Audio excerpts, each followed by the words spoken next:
In today's episode of the Personalization Presents podcast, I have an interesting guest here with me today. I'm with Samantha Avneri, and she's hailing over from the folks at Regpack, and she's the marketing director over there. And at Regpack, they're basically, very interesting online registration software built for, a lot of different use cases, courses, camps, trips, you name it. And today we want to really deep dive into what Regpack is all about and how Samantha is thinking about growth. So welcome to the show. Thanks for having me. Of course. Yeah. So, maybe give us a quick insight. What is Regpack all about in your own words? I think you did a really good job of describing it in one sentence. It's what we try to do right on our website to make people understand what we do. So at our core, we are a registration and payment software company. From a higher level business perspective, I'd like to call us an onboarding company. We can work with any organization, whether it's a B2B SaaS company, a summer camp, a college or high school or K through 12 institution, to onboard their clients and present their services and offerings. So maybe that's a software license package, or it could be, an overnight summer camp in, upstate New York. It could really be anything. And we give our clients and empower them with tools to present their services and offerings, allow them to make payments, and then giving them a full management suite for reporting, payment reporting, roster reporting, whatever they need. It's essentially a database that they can use to run their business on their terms. Yep, no, that makes a whole lot of sense. Now, tell me a little bit about what type of organizations are using it. I mean, it's sort of a little bit already shine through, but maybe give us sort of an insight. What types of organizations benefit most from the product? Honestly, any organization that needs to collect data and charge their clients can benefit from Regpack. Traditionally, we've been in business for over 10 years, and we've worked a lot in the education space, educational tourism, youth activities, as well as adult education and programming trainings, workshops. We work with a lot of meditation organizations that put on retreats and classes, yoga, teacher training retreats. We really run the gamut across the industries. And we have recently also moved into the B2B space. So really working on our client billing, and client billing can mean parents at a summer camp, but it can also mean, Pathmonk clients, Regpack clients, or any B2B company that has a service base and they need to, efficiently and intellectually charge their clients. Yeah, no, that makes a whole lot of sense. Now, what types of people within those organizations are actually identifying to actually require the software, to need the software? Is that sort of an organizer, a camp organizer in itself? Does it come from somewhere else in the organization? Like, maybe tell us a little bit about who is actually the one who's bringing it into the business. Yeah, so that's a different answer depending on what industry we're talking about. I mean, in the marketing world, we talk about personas, and it's really easy with some companies to just have one or two personas. Like, we always talk to the marketing directors at, small to medium-sized software companies. Cool, that's super easy. At Regpack, it's totally flipped, and it's not easy at all. But that makes it exciting from a marketing perspective, I think. If we're looking at educational institutions, it's generally the program manager, program director, coordinators. We do work from the university and kind of higher education side with the finance director or the IT department. It really depends. Every organization is a different size and they're very different. So the roles and responsibilities that people have at a smaller company versus a bigger company change. We tend to work the most though in the finance and in the kind of program director, coordinator, because those are the administrators who are doing the groundwork of program registration or event registration. But because we have such a robust payments tool, we also tend to have the decision maker is part, can be combined with the finance person, because they need financial reporting, they need payment reporting, they need product reporting, and they need a software that's going to give them the information they need to manage their revenue. So we kind of come at it from both sides. And during the sales process, we could be talking to one or both. It always depends. It's always a surprise. Yep, no, that makes a lot of sense. Now, how do these folks hear about you guys? Like, how would you describe their journey of getting started? Yeah, so we've traditionally always been more inbound focused over the years. I think a combination of investing time and resources from my end on SEO, ensuring that the people who are searching for our product can find our product organically. That has always been our best source of leads, I think. I mean, those are the most genuine, the most interested, the most bottom of funnel. Like, they know what they're looking for, they have a pain point, and we just need to show up when they're looking for us.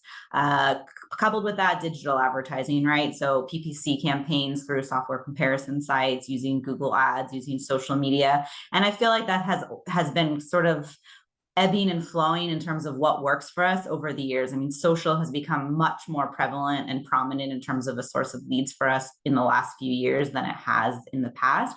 Where, and then the opposite, where, you know, digital ads have kind of slowed down a little bit, I think, because, you know, less people are searching on Google, you know, everyone goes to Google, sure, but more people are engaging with brands and products in new and different spaces. So, but in general, that is how people find us. They're searching, they have a need, and we're there when they're looking. Very cool. Now, what role do you think the website plays in their journey? You know, we're getting to know Regpack. How do you think about the website? What role does it play? I mean, it's everything. You know, so our product embeds on our clients' websites, and one of the marketing propositions to that is like, it's your brand. You want to showcase, you know, you don't want to send them to our website. We don't matter. They don't have trust in us. Your clients trust in your brand and your, you know, in your coloring and your scheme and your design aesthetic, all of that stuff. So like, we just want to be where you need us to be, and we'll blend into the background and work for you. And the reason why is because the website is their storefront. It's, you know, most people are not walking into a physical store, but when you do, you have it decorated how you want, and you want to make people feel a certain way. So it's the same for us. I mean, our website is where all of our conversions happen: demo requests, free trial requests, downloading a white paper, whatever. So we need to make sure that the experience is aesthetically pleasing, of course. So it's incredibly important. We want to make it as personalized as possible, because we see a huge uptick, of course, in conversions when the experience is personalized to them, and we know that they're seeing what they need to see. Earlier this year, we made a big messaging change on the website, thinking that it would help our conversions, and it tanked them completely. It was horrible. I mean, we were just like looking and we're like, what is happening? Like, everything we say is awesome. All of our images are great. Like, it really, like, we think this is exactly it, but it wasn't. And at the end of the day, the market dictates, you know, the experience they have. And you can think something, but, you know, using statistics and metrics and things like that. So we made a change, kind of essentially back to what we had before. And we've seen a growth in conversions and also in users coming. I mean, from an SEO perspective, it changed how we were showing up organically. So we were getting less people in. So yeah, the website is clearly crucial to the pipeline that I'm able to offer my sales team, and for how people understand what we can do and solve their problems. So yeah, yep. It's a big thing. Very, very good. So what would you say, I mean, now that you talked about sort of, you know, those content updates, the messaging updates, what would you say, like, is sort of, you know, currently a strength of the current website, versus where do you see then room for further improvement down the line? I think the strength of the website, I think, is the design. Every time I go on it, I'm like, this is so beautiful. Like, it's simple. It's, you know, it conveys the message we want. The images that we're using, you know, we use the combination of kind of animated type graphics with stock images. And personally, I think that's a really nice kind of holistic way of showing, you know, we are technology, but there are people behind it, and we get who you are. I think, you know, room for improvement for me is fully personalization based, using whatever tools I can, and building out landing pages, and like really working to ensure that if someone is looking for some long tail keyword, they are landing on a page where they can really understand that we can help them. You know, the blessing and the curse of Regpack is that we can work across so many different industries and company types with a variety of different personas. So how can we translate that, you know, during the website experience before someone's making a decision to talk to us and engage with us? Because I think even me as a consumer, I look at something and I think, is this for me? Is this what I need? And if I don't get that feeling really quickly, I'm going somewhere else so I can get the feeling somewhere else. So I've really tried to up our game on our website in terms of the tools that we're using to make sure that whatever identifying information I can get about that user or that visitor, or if they're connected into our CRM and they're a returning visitor, how can I personalize and customize the experience for them? Because we see it, I mean, already, if it's personalized, even to a small extent, the conversion rate is higher. So I think there's always room for improvement. One, because there's always room, and two, because technology is always changing, and you can utilize new things that are coming out to leverage that information. Yep, no, that makes a whole lot of sense. Very, very interesting. Is there anything that you've learned over the years, actually, when it comes to sort of, you know, conversions on the website, people coming and actually signing up? Any sort of tools, methods, approaches that you found actually very helpful? I think just trialing and erroring, well, a lot of things. I guess the one thing I would pick out is the placement of the CTAs, the colors, the wording, and the way in which someone will engage with how you ultimately get that conversion to complete. So we've done a lot of, is it a pop-up? Is it a new page? How many questions are we asking on that initial form? When are we asking them to book a call versus just we want to collect their information? We've seen basically the conclusion has been sending them to the page, not a pop-up, and bright colors for the CT. I mean, it's all stuff we all know, right? But it basically has been proven in what we've known, and shortening the number of questions essentially that we're asking during the process of asking for the business. We would like, in an ideal world, every business wants to know as much as they possibly can before they start talking to somebody, but people don't want that. And we know that as from our core business, right? I mean, we're registration. So you have forms, you're asking questions of your clients, you're building that out. And we tell our clients all the time, do not make one long form. No one wants to scroll and scroll and scroll. They just want to make it easy. You want to move them through. And so we've applied that to our CTAs on our website. So we ask for someone to schedule only after we've captured their information, because if we ask before, we might not capture their information. Small things, but they make a difference. And the personalization thing, again, if I know what page they're on and they're clicking over to a CTA or, to convert, I want to make sure that that experience carries through, whether it's through the imagery or just through the small language. If it's an event, I want to say attendee event. If it's a camp, I want to say families, children, parents. Little things like that make people feel like they're in the right place and they have confidence to give us their information and connect with us. Very good. Now, I would love to switch gears a little bit and learn about you and your journey as a marketer. We spoke about Regpack quite a bit. We deep dive really into how you're thinking about growth. Now I would love to learn about your journey. We have a couple of rapid fire questions. Are you ready for this? Okay, I hope so. So what is the last book that you read? Oh, goodness. The last book I read was Meditations by Marcus Aurelius. I read it frequently, but that's the last one I picked up to reread again. Very profound. Very I try. What's one single thing that your company is focused on the most at the moment? Growth. I mean, who isn't? I think we know we have an amazing product and we really want to get the word out about what we're doing and how we can help. Mm-hmm. If there would be no boundaries in tech, what would be the one thing that you wanted to have fixed in your role as a marketer today? Oh God, I don't know if I can answer that rapidly. Could you repeat the question? Sure, no worries at all. So like no let's say boundaries you have a magic stick, right? You can magic wand, Okay. you can change whatever you want. You can fix one thing for your role as a marketer. What would you fix?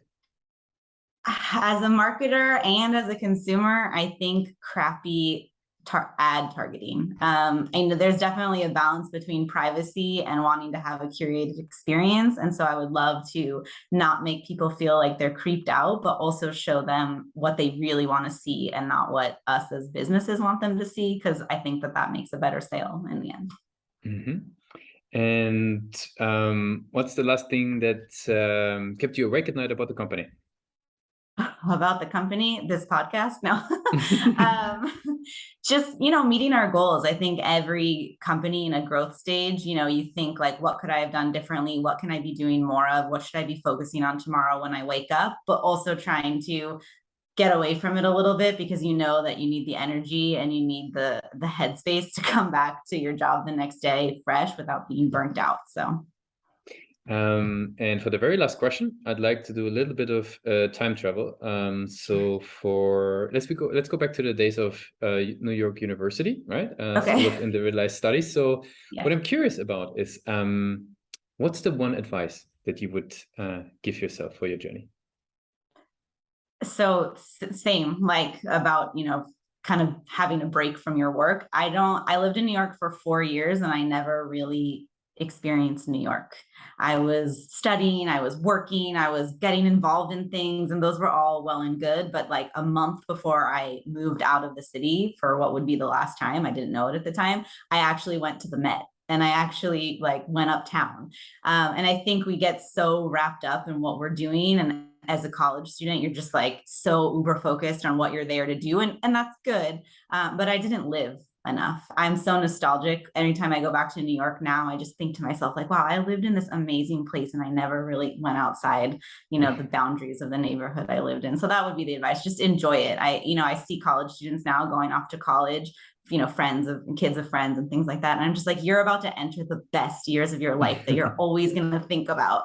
Like, just be present for it. And they won't be, right? They're going to sit here in 20 years, just like me, and be like, I really wish I would have enjoyed it more. But that's what I would say. Just like shake myself and like go out more and put the book down for a second and go like look outside and enjoy.